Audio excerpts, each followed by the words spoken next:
Bonjour et bienvenue sur cette nouvelle vidéo. Nous en sommes à la leçon numéro 55. Nous allons aborder ici la thématique des pressostats. Donc dans un premier temps, nous allons ici dire ou expliquer quelques généralités sur le fonctionnement des pressostats. Et nous allons passer ensuite à une étude un peu plus poussée du pressostat BP, du pressostat HP et enfin du pressostat combiné HBP. Les pressostats assurent de façon générale une fonction de protection de nos installations frigorifiques, donc ils protègent en particulier contre les pressions d'aspiration trop faibles, mais également contre les pressions de refoulement trop élevées. Ils peuvent être également utilisés comme appareil de régulation de pression, en particulier donc au niveau du pressostat HP, on le retrouve assez souvent en régulation de pression de condensation, mais ça on va le voir assez précisément dans la vidéo sur les pressostats HP. Alors bien sûr, il existe plusieurs modèles, plusieurs marques. Nous allons nous concentrer sur les pressostats mécaniques.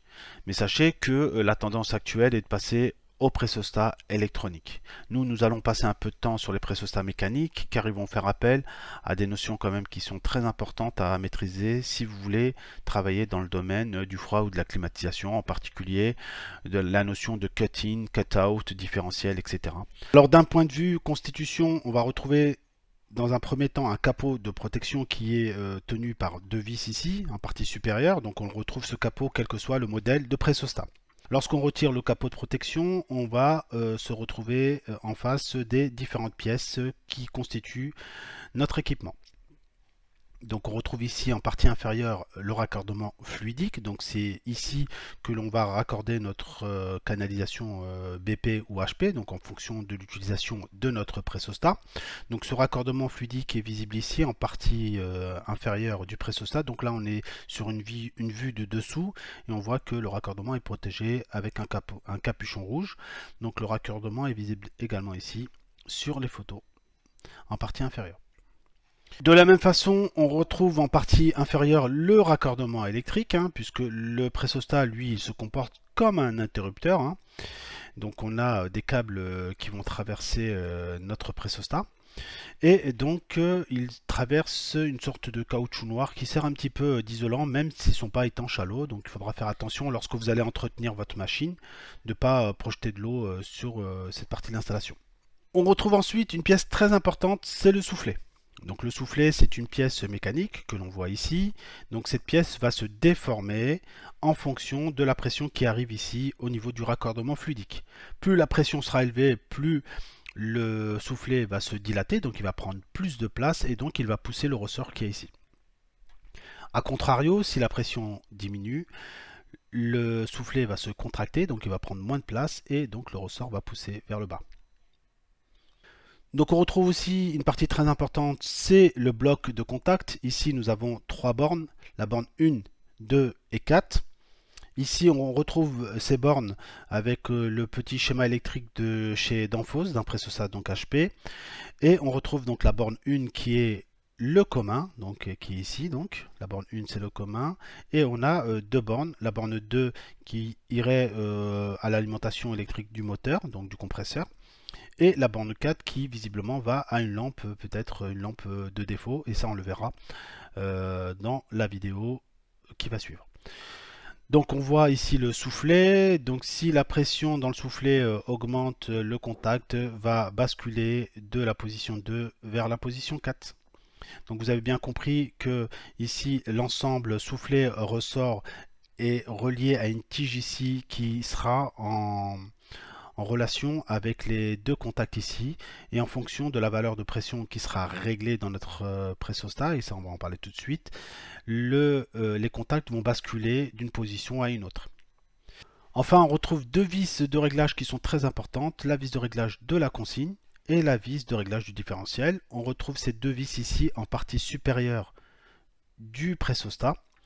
Et donc là, ici à gauche, on retrouve le réglage de la consigne et ici la deuxième vis la vis de réglage du différentiel. Ne pas confondre avec cette vis, puisque cette vis sert à tenir la petite platine ici, qui est là pour bloquer le réglage que vous aurez réalisé sur votre installation. Car nos chers et tendres amis bouchers ou pâtissiers ont bien compris que lorsqu'il fait très chaud, on peut augmenter la valeur de consigne de coupure au niveau de la HP et ainsi remettre la machine en route. Donc ça c'est pas très bon, donc ça c'est le signe d'un dysfonctionnement, peut-être un entretien qui n'a pas été réalisé. Donc là on a cette petite plaque qui nous permet un petit peu de bloquer l'utilisation des deux vis.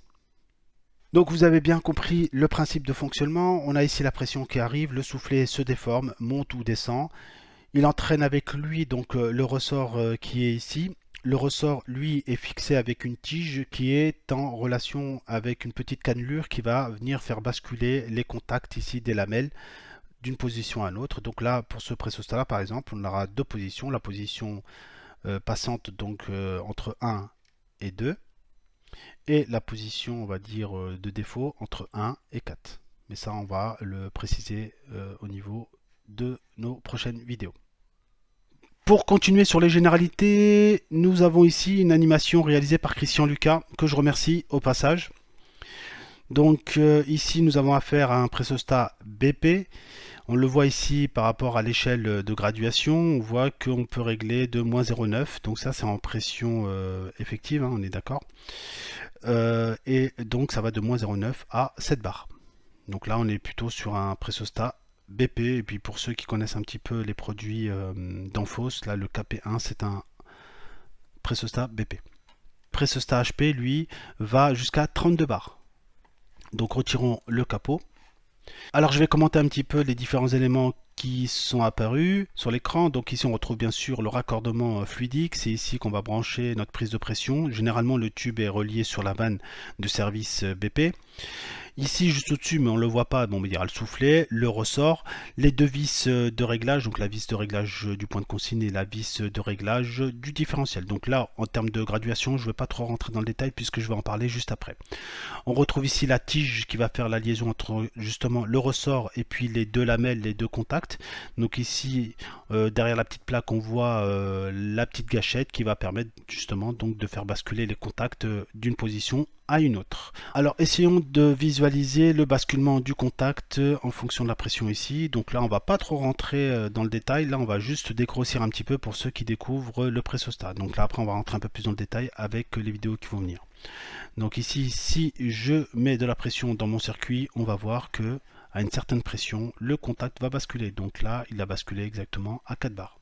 Donc c'est à dire que l'enclenchement est réglé par ici à 4 bars, le cut-in. Si je vide mon circuit, que va-t-il se passer normalement? Le contact, à partir d'une certaine valeur de pression qui sera réglée, va basculer. Et donc là, on voit que le contact a basculé à 0,5 bar. Et donc là, sûrement, il a coupé le compresseur. Donc là, ce qui est intéressant de constater, c'est le basculement de la lamelle en fonction des pressions qu'on va régler ici et ici. Donc il ne faut pas rendre le pressostat plus compliqué qu'il ne l'est. Hein. C'est uniquement un interrupteur. Hein. Chez vous, vous avez un interrupteur qui vous permet d'allumer la lumière. Ici, la commande, donc le basculement de l'interrupteur d'une position à une autre, se fait par rapport à la pression qui arrive ici au niveau du raccordement. Donc j'ai fini avec cette introduction et ces généralités. Donc là, rentrons dans le vif du sujet avec l'étude du pressostat BP. A tout de suite pour la suite.